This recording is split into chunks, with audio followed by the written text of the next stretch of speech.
નમસ્કાર. આજે આપણે એક નવા વિષયની ચર્ચા કરીએ છીએ જે જીવનમાં દરેક જગ્યાએ ઉપયોગી થાય છે.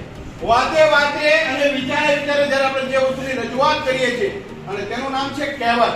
કહેવત વગર આપણું વાક્ય કદાચ અધૂરું હોઈ શકે છે, આપણી વાતની રજૂઆત પણ અધૂરી હોઈ શકે છે.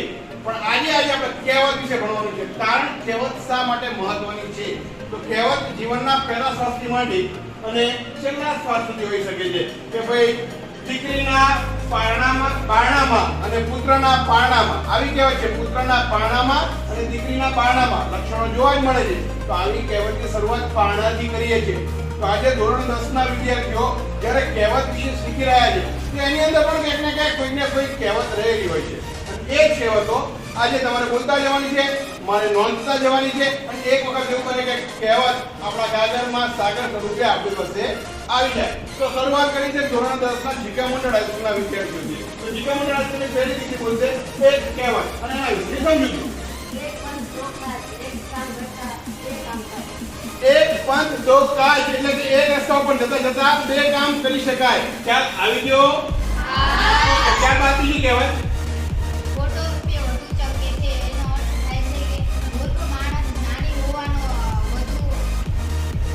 દેખાવ કરે છે કે મૂર્ખ માણસ જ્ઞાની હોવાનો વધુ દેખાવ કરે છે. ખોટો રૂપિયો વધુ ચમકે કે એ પ્યોર ધાતુમાંથી બનેલ નથી. ત્યારબાદ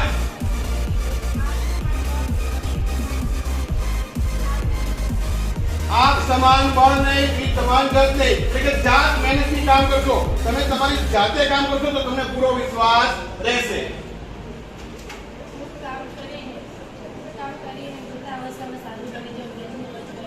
રજનું ગજ કરવું હોય નાની બાબત પણ મોટી કરીને મૂકે. જેને આપણી ભાષામાં કહેવાય છે મીઠું મરચું ને ભભરાવીને રજૂઆત કરવી. એટલે જ કહેવાય છે કે એક સાંજે ને કેરી તૂટે. આ પણ એક કહેવત જ છે. તો આગળ આંધળે બેરું કૂટવું.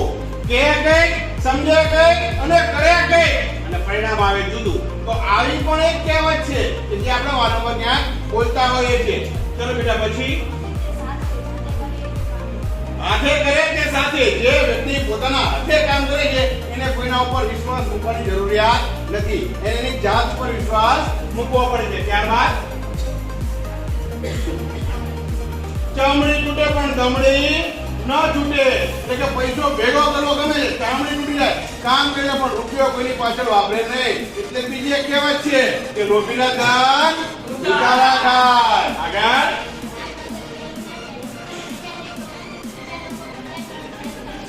વાળ વગર વેલો ન ચડે. કોઈની મદદ વગર કોઈ કામ કરી શકાતું નથી. એટલે ઘણીવાર કહેવામાં આવે છે કે ભાઈ પાકા ગળે કાંઠા પણ ચડે છે. 50-60 વર્ષે પણ મોબાઈલ વાપરતા આવડે છે? પાકા ગળે કાંઠા ચડી ગયા. ચલો આગળ સમ ત્યાં જામ, એટલે કે જ્યાં સમ હશે, જ્યાં બધા એકલા હશે તો કામ નહીં થાય, પણ જો બધા ભેગા થશે તો બધું જ કામ સરસ રીતે થઈ શકશે. ત્યારબાદ દીકરી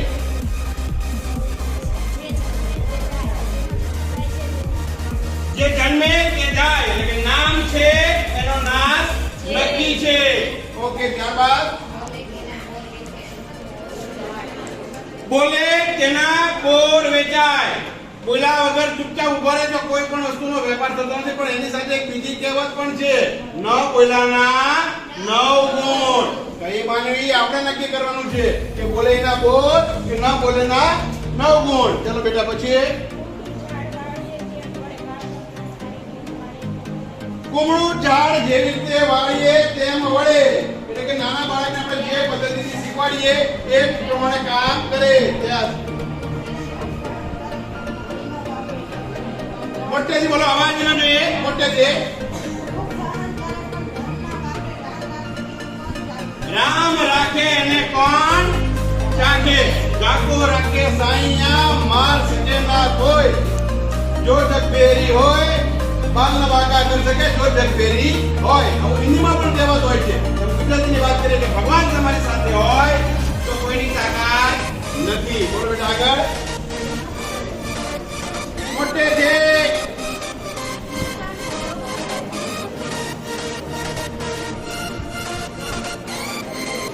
ત્યારબાદ પછી અવાજ નહીં બેટા, આગળ અવાજ નહીં. દૂરથી ડુંગર રડિયામણા, કોઈ પણ વસ્તુને દૂરથી જુઓ તો સારી લાગે. અત્યારે ઘણી બધી બાબત એવી હોય છે મેકઅપ વાળી. પછી ઘરે આવે તો ચાઇના, ચાલે તો ચાંદ સુધી, નતર પછી આઈના. મોઢું જોવે ત્યારે ખબર પડે આ તો બહાર નીકળ્યા. એટલે બહાર ન નીકળે એટલે પહેલા વ્યવસ્થિત ધ્યાન રાખવાનું. દરેક વસ્તુ દૂરથી સારી લાગે છે, પણ જેમ નજીક જઈએ એમ ખબર પડે ઓ આ તો આમ છે. મન હોય તો માળવે જવાય ને દિલ હોય તો દિલ્હી જવાય. પહોંચી ગયા છે ને દિલ્હી, તો દિલ હોય તો દિલ્હી જવાય. મોદી સાહેબ જેમ ક્યાં બાત કો કરે કો અને ભરે કો. એક કામ ખરાબ કરે બીજા ભોગવવું પડે. એટલે મેઇન સ્ટ્રીટમાં વાયર બળી જાય, લાઈટ જતી રહે, ભોગવવું પડે બધાને. પણ આજે લાઈટ ગઈ નથી. આગળ કાડો ખોદે તે પડે. વોટ્સઅપમાં એક મેસેજ આવ્યો, તમને ફોટો જોયો તો બુલડોઝર ની ખાડામાં પડી ગયું હતું. તો શું કામ બુલડોઝર ખાડો કર્યો ને એમાં પડી ગયું. પણ આપણે ખરાબ કામ કરીએ તો આપણે એની અંદર ભોગવવાનો વારો આવે છે. મોટેથી બોલો. આ તો નાના હતા ત્યારે આપણે ભણતા હતા કે સોટી વાગે સમસમ ને વિદ્યા આવે રમઝમ. ત્યારબાદ કમાય ટોપી વાળા ને ઉડાવે જ્યોતિ વાળા. બાપા કમાય ને મિત્રો વાપરે ડીપીએલ. બાપાના પૈસે લીલા ઓલે. આગળ બોલે તેના ઓર વેચાય. ત્યારબાદ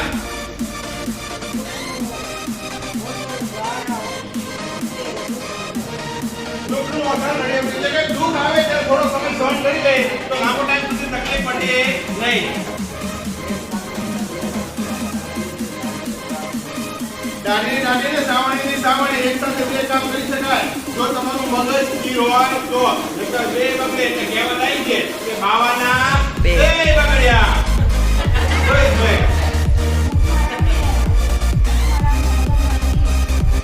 બોલે કઈ ને કરે કઈ. મુખમાં રામ રામ રામ રામ, આજે ખૂન ખરાબા કરી નાખે તો એને કહેવાય મુખ में રામ બગલ में મારવાની નથી ભાઈ. પંકજ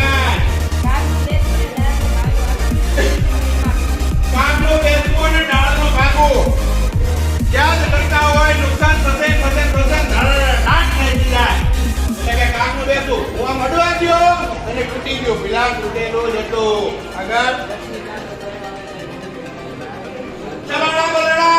લક્ષ્મી ચાંદલો કરવા આવે ત્યારે મોઢું ધોવા ન જવાય. જ્યારે તમને કોઈ વસ્તુ શીખવાડવાની હોય, જ્યારે તમને કોઈની પાસે કંઈ લેવાનું હોય ત્યારે એમને કંઈક પછી કરી, કાલ કરી, ઈગ્યા બાકી બધા રહી ગયા. દોડી પડે પણ વળ ન છૂટે. દોડી આખી હોય સિંદરી બળી જાય પણ એનો વળ ન છોડે. એ ભણાવવા નથી હું આ કોઈ સંજોગોમાં કરવાનો નથી, પણ કરવું પડે. બોલો બેટા. જીવનો બધા પામે એટલે કે કોઈ પણ વ્યક્તિ જીવનમાં જીવે છે શરીરથી અને મનથી. મનથી ઘણા લોકો આવે છે હવે જીવવું નથી, હવે જીવા ખાતર જીવી. આવું જે વિચારે છે લાંબો ટાઈમ સુધી કોઈ કામ કરી શકતા એટલે તનવી નોટ પાકે. કેરીનો મુદ્દત છે ઉતાવળે આંબા પાકે નહીં. કોઈ પણ કામ ઝડપી થાય નહીં. એના માટે રાહ જોવી પડે, ધીરજ રાખવી પડે. કેરી પછી ગોળલાલ, પછી એમાંથી શેકેલી એની સાથે ગરમ ગરમ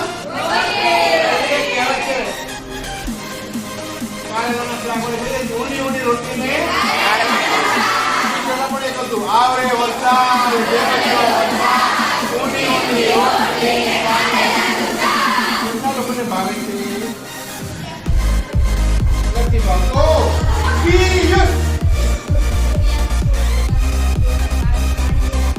પાણી પેલા પાળ બાંધવી. ધોરણ 10 ની પરીક્ષા આવે છે એ પેલા આપણે તૈયારી કરવી પડે. નહીં તો પરીક્ષા આવે તો દોડવા માંડે અને આગ લાગે અને કૂવો ખોદવા બેસાય. બીજી કહેવત છે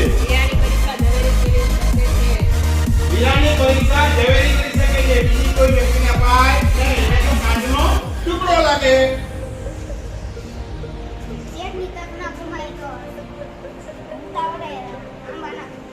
ઉતાવળે આંબા કામ ના લાગે. બીજી વાર સરસ કરો પાઠ. કુવામાં હોય તો અવાડામાં આવે. ઘરના લોકો પાસે સંસ્કાર હોય તો બાળકોમાં સંસ્કાર આવે. શિક્ષકો પાસે સંસ્કાર હોય, પાન મસાલા બીડી સિગરેટ ન ખાતા પીતા હોય, વ્યસનથી દૂર રહે. તો રહી ગયો. હા, સ્વભાવમાં તો માણસ હેરાન થઈ જાય. ત્યારબાદ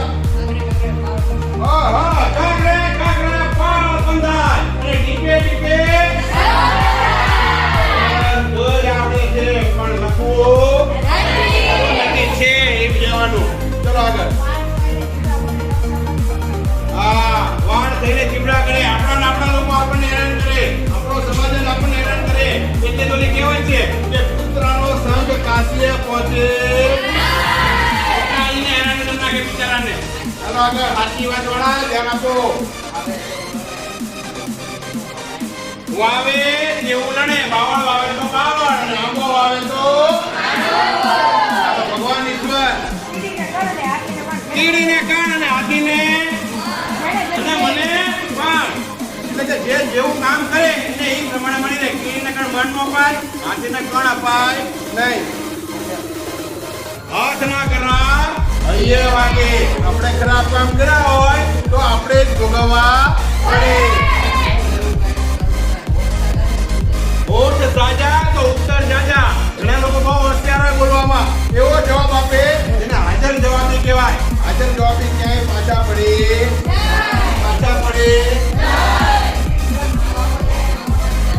મોરના ઈંડા ચિતરવા ના પડે. મોર ઈંડા ના મૂકે, ઘેર મૂકે. પણ કહેવાય છે કે પોતાના સંતાનો પોતાના માતા પિતા જેવા જ હોય. જરા કહેવાનો ઉપયોગ થાય છે કે એના બાપ જેવો છે. વડ એવા અને બાપ એવા આપણે નવી કહેવત છે. એક પંથ દો કાજ. એટલે એક કામ કરવાનું છે પણ એક રસ્તા ઉપર બે કામ કરી બતાવવાના છે. ખોટો રૂપિયો વધુ જેમ કે આપણે ભણી ગયા. ત્યારબાદ પીયુષ. બાણા ઉગણ ખાણે ડૂચા. બાણું ગુંડવલ બાવે તું ખોટે ખોટી કંજૂસાઈ. પૈસા ધીમે ધીમે ભેગા કરે એટલે કહેવાય છે લોભીના ધન ઉતારા ગાય. મન હોય તો માણસને, દિલ હોય તો દિલ્હી, અને લાભ હોય તો લીમડી જવાય. લાભ હોય તો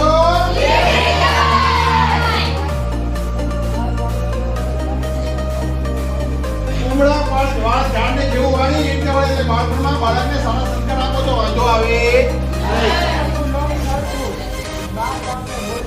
ગામ ગામે બોલી બોલાય.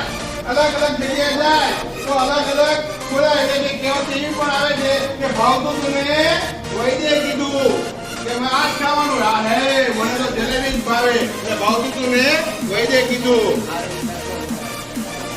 શેઠની શિખામણ ઝાપા સુધી કે આ કામ તમારે આ ટાઈમમાં કરવાનું છે.